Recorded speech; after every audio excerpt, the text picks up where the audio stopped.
السلام علیکم friends, I am Sania. I hope کہ آپ سب ٹھیک ٹھاک اینڈ فٹ فاٹ ہوں گے، اللہ پاک کی رحمت کے سائے میں ہوں گے۔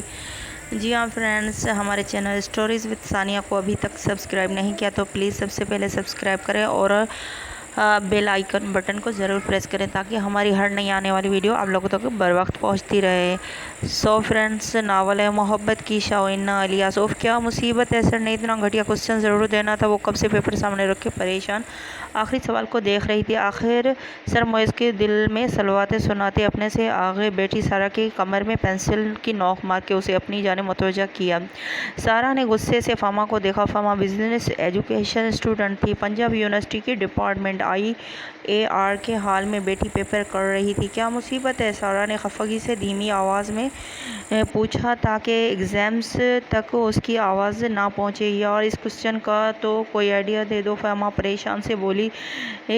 اسی سے پہلے کہ سارا کوئی جواب دیتی، گولیوں کی تھڑ تھڑ کی آواز گونجی، یکدم بگدڑی مچ گئی، کھڑکیوں کے شیشے ٹوٹے۔ فاما بھی گم حواسوں کے ساتھ اتنے میں ہمت نہ کر پائی کہ ہال سے باہر نکلے جہاں چیخو وہ پکارے جا رہی تھی۔ اسی کے قدم جیسے زمین میں دھنس گئے تھے، وہ وہیں دیوار میں سے لگ گئی اور اپنے سامنے موجود 3-4 کرسیوں کو اپنے آگے کر کے چھپنے کی کوشش کرنے لگی۔ دماغ اس کا بالکل سن ہو چکا تھا۔ کچھ دیر بعد اسے تیز قدموں کی آواز آئی۔ کوئی اسٹوڈنٹ ہے یہاں؟ بھاری مردانہ آواز ہال میں گونجی۔ یا اللہ، کوئی دہشت گرد ہے، اللہ ایسی موت نہ دینا۔ اس نے خود کو مزید چھپاتے ہوئے دل میں دعا مانگی۔ قدموں کی آواز اب اس کے قریب آ رہی تھی۔ 4 کرسیوں کے پیچھے وہ کتنی دیر تک چھپ سکتی تھی؟ آخر سنے، آپ پلیز ڈریں مت، میں کوئی دہشت گرد نہیں ہوں، میں کمانڈر ہوں، آپ پلیز باہر آئیں، فوراً یہاں سے نکلیں۔ ہماری فورسز نے ان دہشت گردوں پر قابو پا لیا ہے جنہوں نے یہاں حملہ کیا تھا۔ پلیز بیبی ریلیکس ہو، آہستہ آہستہ کہتا کرسیاں ہٹاتا اس کی جانب بڑھ رہا تھا، جو خود کو بازوؤں کے حلقے میں چھپائے چہرے کے گھٹنوں پر رکھے ہوئے تھی۔ اس نے اسی بازوؤں سے پکڑا۔ ڈرتے ڈرتے اس نے چہرہ اوپر کیا، خوف سے لٹکے ماندے سفید پڑ چکا تھا۔ جیسے فاما کو نظر اپنے سامنے کھڑے کمانڈر پر پڑی، وہ فوراً اس کی جانب بڑھی۔ نہ جانے آرمی اور فورسز کے لوگوں میں کیا بات ہے، جہاں موجود ہوں وہاں تحفظ کا احساس ہوتا ہے۔ فاما کو بھی ایسا ہی محسوس ہوا۔ وہ اس کے بازوؤں کے ساتھ لگی، اب بھی تھر تھر کانپ رہی تھی۔ پلیز آپ ریلیکس ہو جائیں، میرے ساتھ چلیں۔ وہ تیزی سے اس کا ہاتھ تھامے آگے بڑھتا جا رہا تھا۔ اسے لے کر وہ DN کی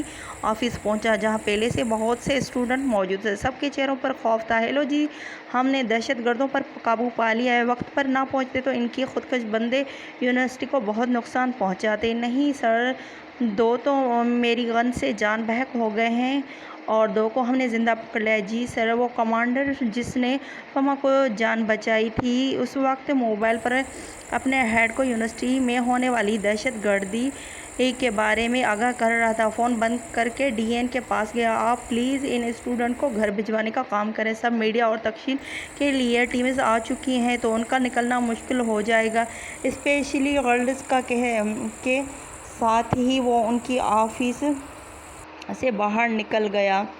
وہ آہستہ آہستہ سب اسٹوڈنٹ کو گھر جانے لگے، مگر ان میں بہت سے ابھی تک دہشت زدہ تھے، مختلف چینل واقعے کو ریچ کر رہے تھے۔ شکر ہے اللہ کا میری بیٹی گھر آ گئی، میری تو جان ہی سولی پر لٹکی ہوئی تھی۔ کلثوم بیگم جو فاما کی ماں تھی، پچھلے آدھے گھنٹے سے اسے بار بار خود لپٹا کر ہکا بکا آنسو بہا رہی تھی۔ فاما اپنے والد کی اکلوتی اولاد تھی۔ سلیمان صاحب ایک معمولی گورنمنٹ ملازم تھے، مگر کسی نہ کسی طرح فاما کو پڑھا لکھا رہا تھا۔ آج کے واقعے نے سب کے رونگٹے کھڑے کر دیے تھے۔ یہ دہشت گردی جو دن بدن بڑھتی ہی جا رہی تھی، سب اب اسکولز، کالجز اور یونیورسٹی کو بھی متاثر کر رہی تھی۔ فاما کو ابھی تک شاک کی سی کیفیت میں تھی۔